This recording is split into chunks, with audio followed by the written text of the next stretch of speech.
नमस्कार। आज हम बात करेंगे भारत के अपने नेविगेशन सिस्टम नैविक की।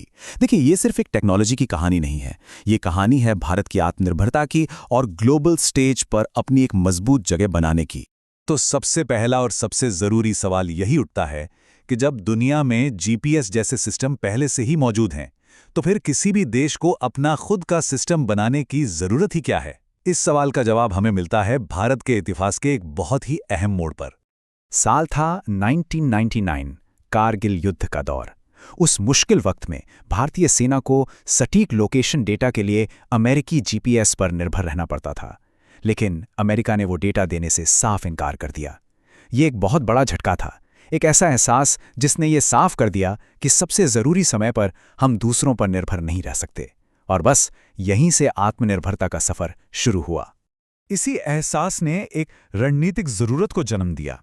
ये साफ हो गया था कि भारत को अपनी सुरक्षा और तरक्की के लिए अपनी खुद की आंखों की जरूरत है। और यहीं से नाविक की कहानी शुरू होती है। तो नाविक आखिर है क्या? इसका पूरा नाम है नेविगेशन विद इंडियन कॉन्स्टलेशन। ये इसरो द्वारा बनाई गई भारत की अपनी आजाद नेविगेशन प्रणाली है। और इसका सबसे बड़ा मकसद था उस रणनीतिक कमजोरी को दूर करना जो कारगिल युद्ध के समय सामने आई थी। ये आत्मनिर्भर भारत की तरफ एक बहुत बड़ा और जरूरी कदम है।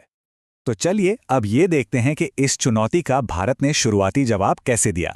मतलब नैविक के पहले वर्जन की क्या खासियतें थीं और इसने कैसे काम करना शुरू किया।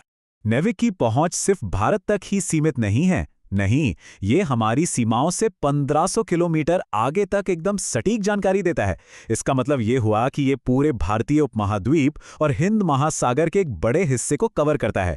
और इसी वजह से भारत इस पूरे रीजन में एक अहम स्ट्रेटेजिक प्लेयर बन जाता है। देखिए, किसी भी नेविगेशन सिस्टम की जान होती है उसकी एक्यूरेसी। नैविक हमें 20 मीटर से कम की पोजीशन एक्यूरेसी की गारंटी देता है। और कमाल की बात यह है कि भारत के अंदर तो ये और भी बेहतर, करीब 5 से 10 मीटर तक हो जाती है। अब सोचिए, ये इतनी सटीक है कि मिलिट्री ऑपरेशंस में गेम चेंजर साबित हो सकती है और साथ ही हमारे रोजमर्रा के कामों में भी हमारी मदद करती है। नाविक के आप कह सकते हैं 2 चेहरे हैं। पहला है स्टैंडर्ड पोजिशनिंग सर्विस यानी एसपीएस, जो हम और आप जैसे आम लोगों के लिए है। और दूसरा है रिस्ट्रिक्टेड सर्विस यानी आरएस, जो एक एन्क्रिप्टेड और बेहद सिक्योर सर्विस है। इसे सिर्फ सेना और दूसरी अधिकृत एजेंसियां ही इस्तेमाल कर सकती हैं। लेकिन ये सफ़र बिल्कुल भी आसान नहीं था। किसी भी बड़े टेक्नोलॉजिकल मिशन की तरह नाविक को भी कई बड़ी चुनौतियों और नाकामियों का सामना करना पड़ा। चलिए एक नज़र उन पर भी डालते हैं। इस टाइमलाइन को देखकर ये साफ पता चलता है कि राह आसान नहीं थी। 2016 में सैटेलाइट्स के एटॉमिक क्लॉक्स में खराबी आ गई, जो कि सटीक टाइमिंग के लिए बहुत ज़रूरी हैं। फिर 2017 में एक लॉन्च ही फेल हो गया। इन मुश्किलों ने प्रोग्राम की रफ्तार को थोड़ा धीमा ज़रूर किया, पर उसे रोक नहीं पाए। ये चार्ट एक बहुत बड़ी चुनौती को साफ साफ दिखाता है। अब तक लॉन्च किए गए 11 सैटेलाइट्स में से सिर्फ 5 ही पूरी तरह से काम कर रहे हैं। ये इस बात का सबूत है कि सिर्फ सैटेलाइट लॉन्च कर देना ही काफ़ी नहीं होता। उन्हें लगातार काम करते रहने लायक बनाए रखना अपने आप में एक बहुत बड़ा चैलेंज है।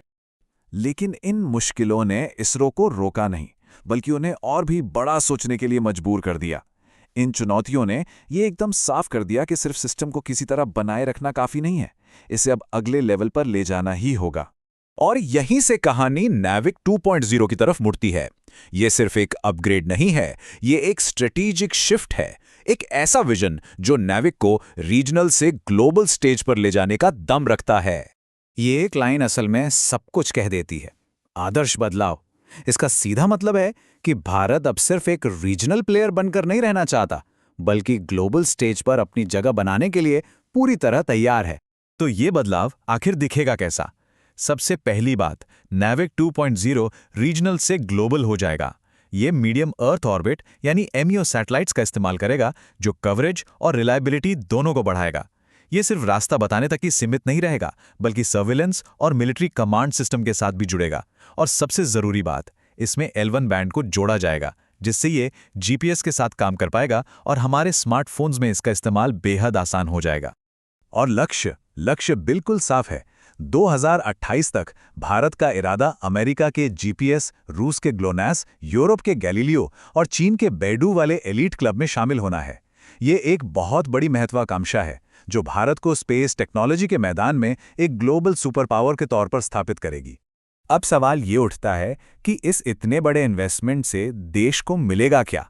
इसका रिटर्न ऑन इन्वेस्टमेंट क्या है? चलिए देखते हैं कि NAVIC भारत के लिए असल में कितना कीमती है। सबसे बड़ा फायदा है स्ट्रेटेजिक ऑटोनॉमी, यानी रणनीतिक स्वायत्तता। ये बात हमें वापस कारगिल की घटना पर ले जाती है। नाविक के साथ भारत को अपने सबसे जरूरी मिशन के लिए किसी और देश की तरफ देखने की जरूरत नहीं है। हमारी सुरक्षा अब पूरी तरह से हमारे अपने हाथों में है। लेकिन नाविक सिर्फ डिफेंस के लिए नहीं है, इसका असर इकोनॉमी के लगभग हर सेक्टर पर पड़ रहा है। लॉजिस्टिक्स और ट्रांसपोर्ट में ये गाड़ियों को ट्रैक करने में मदद करता है।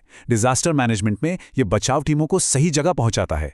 खेती किसानी में ये किसानों को सटीक जानकारी देता है। और हाँ, हमारे बैंक और पावर ग्रिड को भी एकदम सटीक समय के लिए इसकी जरूरत पड़ती है।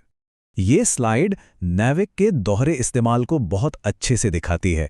एक तरफ ये सेना के लिए एक फोर्स मल्टीप्लायर है, मतलब ये हमारी सेना की ताकत को कई गुना बढ़ा देता है। और दूसरी तरफ ये हमारे स्मार्टफोन में एक रोजमर्रा की सुविधा बन रहा है, जो हमारी जिंदगी को आसान बना रहा है।